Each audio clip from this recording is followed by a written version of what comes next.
کہ آج وہ کہاں کھڑے ہیں اور جب وہ حکومت سے یا قبولیت سے قریب ہوں گے تو اس وقت وہ کہاں کھڑے ہوں گے. میڈیا پہ تو اس وقت بہت زیادہ دباؤ ہے پیکا کی وجہ سے, اور جیسے میں نے کہا کہ ایک پیکا وہ ہے جو کہ قانون نہیں ہے لیکن وہ لاگو ہم پر ہوتا ہے. لیکن جب بھی میں بہت زیادہ مایوس ہوتا ہوں اس چیز سے کہ میڈیا کا, فریڈم آف سپیچ کا اس ملک میں کیا حال کر دیا ہے, تو ہماری جیو کی کھڑکی سے میں دیکھتا ہوں سپریم کورٹ کی طرف, تو مجھے اطمینان بھی ہوتا ہے اور خوف بھی آتا ہے. اطمینان اس بات کا کہ اس ملک میں جوڈیشری کا جو اس وقت حال ہے وہ میڈیا سے بھی بدتر ہے, اور خوف اس بات کا کہ شاید ہم پر ابھی مزید سختیاں آنی باقی ہیں. مطلب آپ یہ سوچیں کہ جس ملک میں سپریم کورٹ کے بینچز سیاستدان, پارلیمنٹیرینز اور ایگزیکٹو مل کے بنا رہے ہوں, تو وہاں پہ انصاف کتنا میسر ہوگا آپ کو. مطلب بات یہ نہیں ہو رہی کہ ججز کی تعیناتی کیسے ہو رہی ہے, بات یہ ہو رہی ہے کہ جو بینچز کی تشکیل ہے وہ اس وقت ایگزیکٹو کر رہی ہے. تو یعنی کہ ابھی جب یہاں سے آپ مڑتے ہیں نا تو آپ کو نظر آتا ہے کہ ministry for law and justice, پتہ نہیں کیوں پیسہ خرچ کر رہے ہیں. جس ملک میں لا اینڈ جسٹس ہونا, منسٹری کی کیا ضرورت ہے.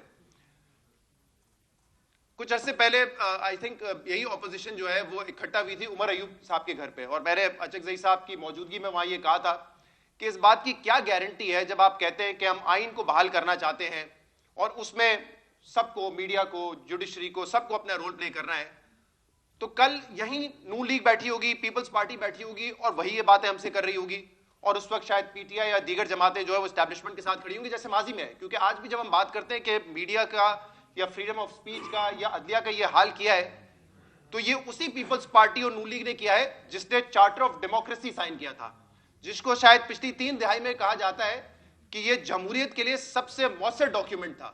لیکن وہی جماعتیں آج کیا کر رہی ہیں یہ ہم سب کو پتہ ہے. اس لیے صرف اتنی گزارش ہے, جو بھی اس ملک میں جمہوریت کو آگے بڑھتا دیکھنا چاہتا ہے کہ آج جہاں کھڑے ہوئے ہیں اسی اصولی پوزیشن پہ کھڑے رہیں. ایسا نہ ہو کہ جب مقبولیت کے بجائے آپ کو قبولیت کی ضرورت پڑ رہی ہو تو پھر آپ باہر بیٹھے ہوں, آپ کینسل کر رہے ہوں کہ کسی کو یہ کانفرنس ہال نہیں ملے گا, اور دوسری جماعتیں یہاں بیٹھ کے تقریر کر رہی ہوں اور ہم ان کی باتیں سن رہے ہوں اور وہ ہمیں موقع دے رہے ہوں کہ آئیں بات کریں جمہوریت کی بحالی کے لیے.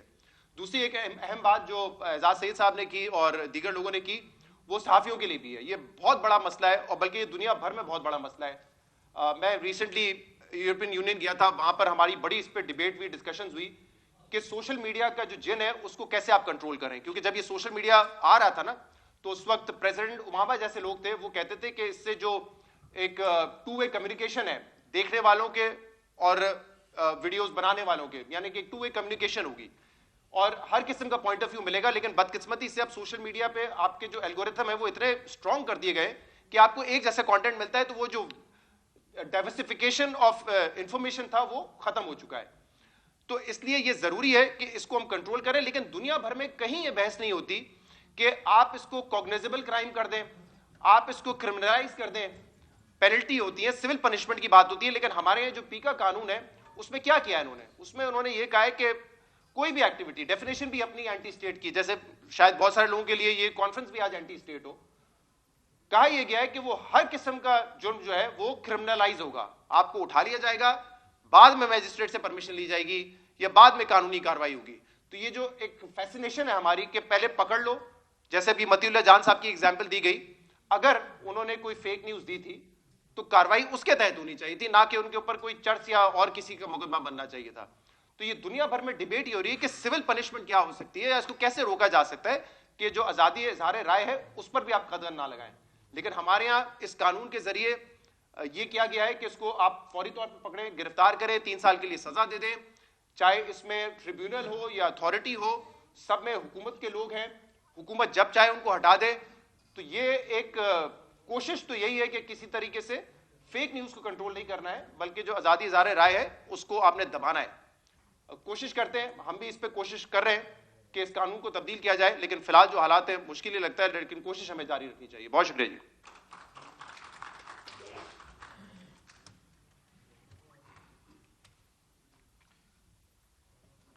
بہت شکریہ. اب میں ایک ایسے صحافی کو, سینئر صحافی ہے, اس کو بلانا چاہ رہا ہوں جو بھی ہمارے مقرر آئے اور جن قوتوں کی طرف اشارہ کر رہے یہ بھی ان کے زیر عتاب رہے. ان کو بھی ٹارچر کیا گیا، اور باہمت صحافی ہے، ہمارا فخر ہے. جناب اسد طور صاحب کو میں دعوت دے رہا ہوں کہ وہ آئے اور آپ لوگوں سے مخاطب ہوں.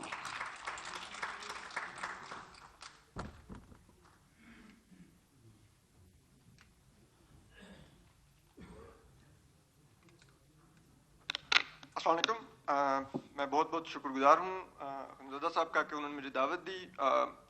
میں اچکزئی صاحب کو اور شاہد خاقان عباسی صاحب کا شکریہ ادا کرتا ہوں کہ ایک بڑے اہم موقع پر جب ہماری تاریخ ہمیں دیکھ رہی ہے انہوں نے اس کانفرنس کا انعقاد کیا ہے.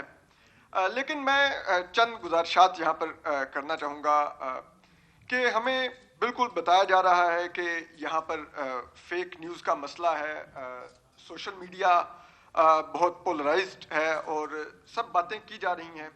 لیکن کیا ہم ایک ایسی ریاست کی یہ جسے کہتے ہیں نا تعویلات سن رہے ہیں، جو ریاست ایک بدنیت ریاست ہے، ہمیشہ سے قوانین کا غلط استعمال کرتی ہے، ہم اس کو مزید ویپنائز کر رہے ہیں یہ قوانین دے کر. ماضی میں بھی قوانین کا غلط استعمال ہوتا رہا، جب تحریک انصاف حکومت میں تھی صحافی نشانہ بنتے رہے.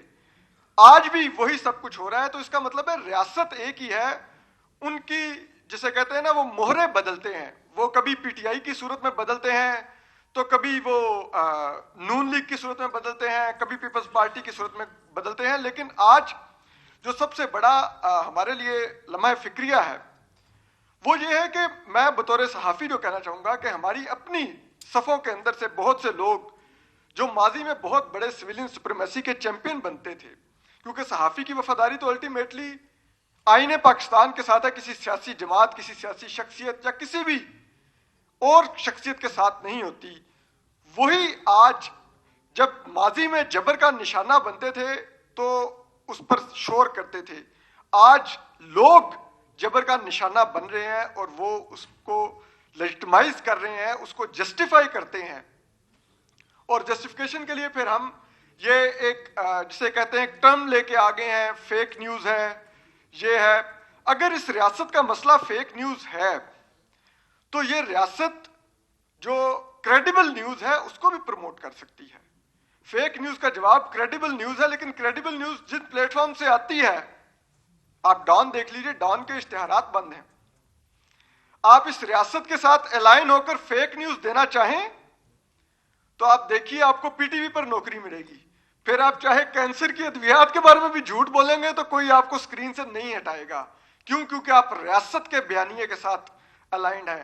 یہاں پر اینکرز بیٹھے ہوئے ہیں، کوئی اینکر بتائے کہ آج مین سٹریم میڈیا پر ان کے شو کے لیے کبھی کال نہ آئی ہو کسی ادارے کے باوردی افسر کی کہ یہ سیگمنٹ یا یہ شو آپ نے کیوں کیا، یا کسی کو جس کو آج کاشف عباسی آف ایئر ہے یہ بتائیں کہ ان کو نون لیگ نے آف ایئر کروایا ہے یا ان کو کسی ادارے نے آف ایئر کروایا ہے.